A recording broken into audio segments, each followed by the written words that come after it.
Hello friends, नमस्कार। मैं सतवीर यादव लेके आया हूँ आप सभी के लिए प्यारा सा टॉपिक भारतीय राज्य व्यवस्था के अंतर्गत, जिसका नाम है निर्वाचन आयोग, इलेक्शन कमीशन।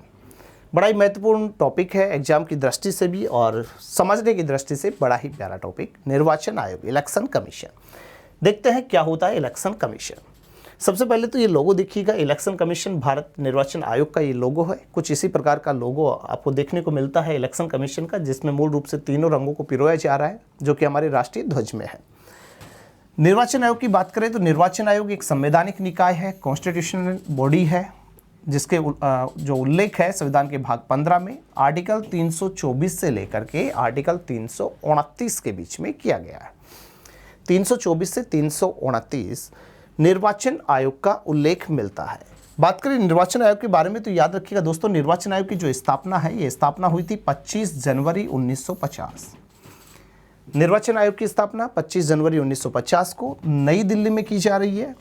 निर्वाचन आयोग कैसा निकाय है, तो संरचना की अगर बात की जाए तो यह एक बहुसदस्यीय संवैधानिक निकाय है। बहुसदस्यीय संवैधानिक निकाय है जिसमें एक मुख्य निर्वाचन आयुक्त जबकि 2 अन्य आयुक्त होते हैं। टोटल 3 सदस्यीय पैनल होता है। लेकिन प्रारंभ में अगर मैं बात करूं तो निर्वाचन आयोग प्रारंभ में बहुसदस्यीय नहीं था, केवल एक सदस्यीय आयोग रहा है। 1989 की अगर बात करें तो निर्वाचन आयोग एक सदस्यीय निकाय था, एक सदस्यीय निकाय। 1989 तक ये एक सदस्यीय रहा है।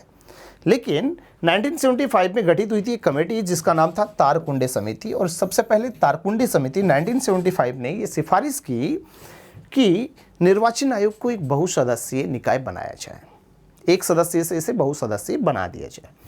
ओके, लेकिन इस समिति की सिफारिश पर 1989 में इसे बहुसदस्यीय किया गया, लेकिन 1990 में वापस इसे एक सदस्यीय ही बना दिया गया। यानी तारकुंडे समिति के द्वारा दी गई जो सिफारिशें थी कहीं ना कहीं प्रभावी छाप नहीं छोड़ पाई, और इसे 1989 में बहुसदस्यीय करने के बाद भी 1990 में वापस से एक सदस्यीय किया जा रहा है।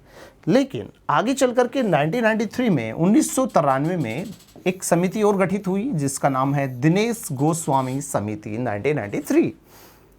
तो दिनेश गोस्वामी समिति 1993 की सिफारिशों पर निर्वाचन आयोग को एक बार फिर से कैसा बना दिया गया, बहुसदस्यीय बनाया गया, जो कि वर्तमान तक संचालित है। तो प्रश्न अच्छा बन सकता है कि निर्वाचन आयोग को बहुसदस्यीय किस समिति की सिफारिशों पर किया गया। तो बस सीधा सा ध्यान रखिएगा, निर्वाचन आयोग को बहुसदस्यीय बनाया गया था दिनेश गोस्वामी समिति 1993 की सिफारिशों पर। बात करूं मैं दोस्तों यहाँ पर नियुक्ति कौन करता है। निर्वाचन आयोग के जो सदस्य हैं, अध्यक्ष हैं, इनकी नियुक्ति करेगा कौन? राष्ट्रपति करेगा। मंत्रिपरिषद की अनुशंसा पर करेगा। पदमुक्ति की बात करें तो पदमुक्ति सेम वैसे ही होगी जैसे कि सुप्रीम कोर्ट के न्यायाधीशों के समान, इनको पद से हटाया भी जा सकता है। कार्यकाल की बात करूं दोस्तों तो कार्यकाल जो होता है 6 वर्ष या 65 वर्ष। ओके, 6 वर्ष या 65 वर्ष की आयु जो भी पहले होती है वही इनका कार्यकाल होगा। वेतन भत्ते जो होते हैं, मुख्य निर्वाचन आयुक्त और अन्य आयुक्तों को जो वेतन दिया जाता है, मुख्य निर्वाचन आयुक्त का वेतन 2.5 लाख रुपए, अन्य को दिया जाएगा 2,25,000 रुपये, जो कि भारतीय संचित निधि से वेतन दिया जाता है। बात करूं सर यहाँ पर दोस्तों निर्वाचन आयोग के कार्यों के बारे में। निर्वाचन आयोग कौन कौन से कार्य देखता है? सबसे पहला कार्य, निर्वाचन आयोग देश में क्या करवाता है? चुनाव करवाता है। तो देश में चुनाव करवाना किसका काम है? निर्वाचन आयोग का होता है। जितने भी प्रकार के चुनाव होंगे, चाहे फिर वो लोकसभा के हो, विधानसभा के हो, राष्ट्रपति के हो, उपराष्ट्रपति के हो, सभी चुनाव कौन करवाता है? निर्वाचन आयोग। वहीं निर्वाचन आयोग राजनीतिक दलों को क्या करेगा? मान्यता देता है। साथ ही राजनीतिक दलों को चुनाव चिन्ह भी आवंटित करने का कार्य निर्वाचन आयोग का ही होता है। वहीं निर्वाचन आयोग मतदाता नामावली तैयार करता है। निर्वाचन आयोग आदर्श चुनाव आचार संहिता का निर्माण करेगा और उसकी घोषणा भी करता है। ध्यान रखिएगा दोस्तों, आदर्श चुनाव आचार जो संहिता है 30 दिन से लेकर के 90 दिन के बीच में इसका शेड्यूल होता है, टाइम फ्रेम होता है, जिसके अंतर्गत ये लगाई जाती है। भारत की अगर मैं बात करूं तो भारत में सबसे पहले आदर्श चुनाव आचार संहिता है, ये सर्वप्रथम कहां पे लाई गई थी?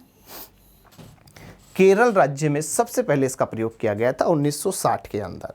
लेकिन 1971 से भारत के प्रत्येक आम चुनाव में इसका प्रयोग किया गया है, और आदर्श चुनाव आचार संहिता के दौरान आप किसी व्यक्ति के घर पे नहीं जा सकते, चुनाव चिन्ह को नहीं बदल सकते।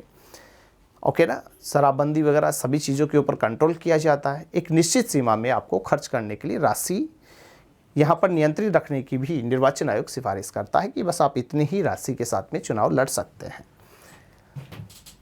वहीं बात करें हम 1993 में निर्वाचन आयोग में कुछ यहाँ पर नवाचार आ रहे हैं, मतदान जो नवाचार किए जा रहे हैं। 1993 में निर्वाचन आयोग की सिफारिशों पर ही फोटोयुक्त मतदाता पहचान पत्र का प्रारंभ हुआ। वहीं कुछ एक और नवाचार की बात करें तो इलेक्ट्रॉनिक जो वोटिंग मशीन है, ईवीएम की बात कर रहा है। ईवीएम और ईवीएम का जो प्रारंभ है भारत में सबसे पहले 1998 से हुआ। भारत में सबसे पहले ईवीएम का प्रयोग 1998 में किया गया था। याद रखिएगा इस बात को, 1998 से भारत में पहली बार ईवीएम का प्रयोग किया जा रहा है। वहीं वीवीपैट की बात करें दोस्तों, वीवीपैट यानी कि voter verifiable paper audit trail जो है, voter variable paper audit trail VVPAT का जो प्रारंभ है 2019 से हुआ है। और वीवीपैट क्या होती है कि ईवीएम से कनेक्टेड एक मशीन होती है।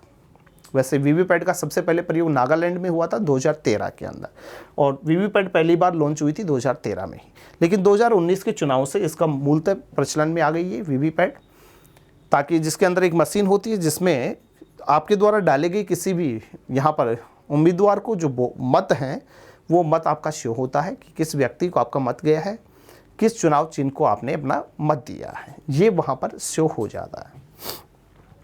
ध्यान दीजिएगा, इसके अलावा मतदान जागरूकता को पैदा करने के लिए सी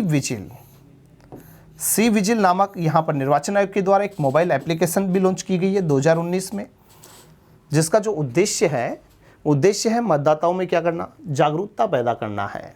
ओके दोस्तों, ये जरूर ध्यान में रखना है।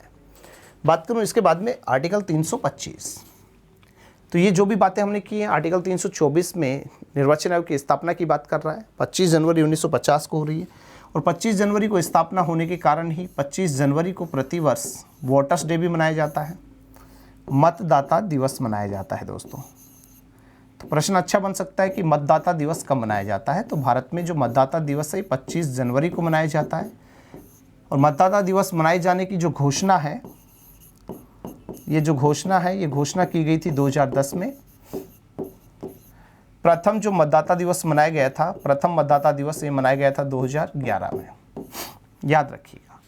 ओके दोस्तों, बात करूं आर्टिकल 325 क्या कहता है कि चुनाव प्रक्रिया में शामिल होने के लिए धर्म, नस्ल, जाति या लिंग के आधार पर अयोग्य नहीं माना जाएगा, या फिर इन सभी आधारों पर शामिल होने का दावा आप नहीं कर सकते, क्योंकि निर्वाचन आयोग निष्पक्ष रूप से भारत में सभी व्यक्तियों को चुनाव लड़ने व चुनाव प्रक्रिया में शामिल होने के लिए आह्वान करता है। वहीं आर्टिकल 326 के अंतर्गत लोकसभा और विधानसभा के चुनाव किस आधार पर होंगे, वयस्क मताधिकार के आधार पर संपन्न होंगे। वयस्क मताधिकार की बात कर रहा है, और वयस्क मताधिकार की बात करें और यहाँ पर 61वें संविधान संशोधन को अगर याद नहीं किया गया तो ये तो नाइंसाफ़ी वाली बात है। तो ध्यान दीजिएगा, 61वें संविधान संशोधन 1989 की बात की जाए तो इसके तहत जो मतदाता की जो आयु है, ये आयु 21 वर्ष से घटाकर कितनी की गई है दोस्तों, 18 वर्ष कर दी गई है। तो वयस्क मताधिकार के लिए आयु वर्तमान में कितनी है, 18 वर्ष यहाँ पर रखी गई है 1989 के साथ में। वहीं आर्टिकल 327 में विधान मंडलों की जो चुनाव है, इन चुनाव से संबंधित उपबंध करने की संसद की शक्ति कि विधान मंडलों में जो चुनाव होंगे उनमें क्या क्या प्रावधान हो सकते हैं, संसद की शक्ति को बयान किया रहा है। वहीं आर्टिकल 328 में राज्य विधायिका का संबंधित राज्य के अंदर चुनाव के संबंध में प्रावधान बनाने की शक्ति के बारे में उल्लेख मिलता है। एंड लास्ट एंड फाइनल बात करूं आर्टिकल 329, जिसमें चुनाव संबंधी विषयों में सुप्रीम कोर्ट या न्यायालयों के हस्तक्षेप पर क्या लगा दी गई है, रोक लगाई गई है कि ये हस्तक्षेप नहीं करेंगे, क्योंकि किसी प्रकार के चुनाव में धांधली की जो जांच है वो निर्वाचन आयोग खुद देखेगा। ओके ना, केवल राष्ट्रपति और उपराष्ट्रपति चुनाव में अगर कोई गड़बड़ हो रही है तो उसकी जांच सुप्रीम कोर्ट करेगा, बाकी किसी प्रकार के चुनाव में न्यायालय का हस्तक्षेप नहीं होगा। वहीं आर्टिकल 329 क्लोज क की अगर बात की जाए दोस्तों, तो इसमें बोला गया है कि प्रधानमंत्री और लोकसभा अध्यक्ष के चुनाव के संबंध में विशेष प्रावधान यहाँ पर निर्वाचन आयोग को दिए गए, लेकिन इसको क्या कर दिया गया है, निरस्त कर दिया गया है। इसके अलावा आपको परिसीमन आयोग के बारे में ध्यान रखना। निर्वाचन आयोग के सदस्यों से मिलकर ही एक परिसीमन आयोग गठित होता है।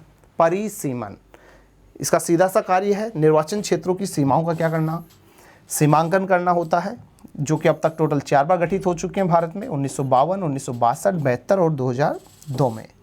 ठीक है, तो अब तक परिसीमन आयोग कितने गठित हुए हैं? 4 परिसीमन आयोग गठित हुए हैं, जो कि सीमाओं का क्या करते हैं? सीमांकन करने का कार्य करते हैं। बात करूं भारत के जो अब तक मुख्य निर्वाचन आयुक्त रह चुके हैं उनके बारे में, तो ये आपके सामने डाटा शीट आपके सामने है। सबसे पहले भारत के जो मुख्य निर्वाचन आयुक्त बने थे उनका नाम था सुकुमार सेन साहब। प्रथम मुख्य निर्वाचन आयुक्त सुकुमार सेन, जो कि 1950 में यहाँ पर क्या बन रहे हैं? निर्वाचन आयुक्त बन रहे हैं। 1958 तक का एक लंबा कार्यकाल कर रहे हैं। उसके बाद में KVK सुंदरम साहब, SP सेन वर्मा साहब, doctor Nagendra Singh, T Swaminathan, SL Shakdher, RK Trivedi, RVS Shastri ji हैं, Shrimati VS Ramadevi, TN Seshan, MM Gill, JM Lyngdoh.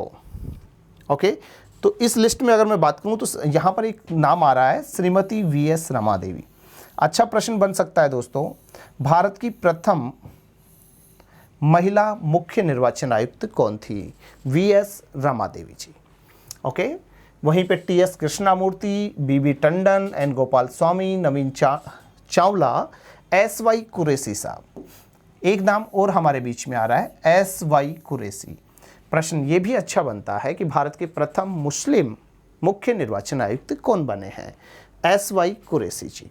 ठीक है, उसके बाद में VS Sampath, HS Brahma, doctor Naseem Zaidi, Achal Kumar ज्योति, ओम प्रकाश रावत साहब, सुनील अरोड़ा जी, सुनील चंद्रा जी, और वर्तमान में भारत के मुख्य निर्वाचन आयुक्त हैं क्रम से 25वें मुख्य निर्वाचन आयुक्त, जो कि 15 मई 2022 में पद ग्रहण करते हैं। नाम आता है मिस्टर राजीव कुमार। ओके दोस्तों, तो अब तक भारत में टोटल 25 मुख्य निर्वाचन आयुक्त बन चुके हैं। तो ये था हमारा निर्वाचन आयोग के बारे में आज की परिचर्चा। तो आज हमने जाना निर्वाचन आयोग, और निर्वाचन आयोग के संदर्भ पे हमने बात की कि इसकी स्थापना 25 जनवरी को हुई। नई दिल्ली में ये स्थापित हो रहा है, नई दिल्ली में स्थापित हो रहा है। बहुसदस्यीय है, एक अध्यक्ष 2 सदस्य हैं। प्रारंभ में ये 1 सदस्यीय था। तारकुंडे समिति ने सिफारिश की, 1989 में इसे बहुसदस्यीय बनाया, लेकिन 1990 में पुनः 1 सदस्यीय। बाद में दिनेश गोस्वामी समिति सिफारिशों पर इसे वापस से बहुसदस्यीय निकाय बनाया गया है। नियुक्ति जो होती है राष्ट्रपति के द्वारा मंत्रिपरिषद की सलाह से। कार्यकाल जो होता है 6 वर्ष 65 वर्ष होता है। वेतन भत्ते जो होते हैं न्यायाधीशों के समान ही होते हैं।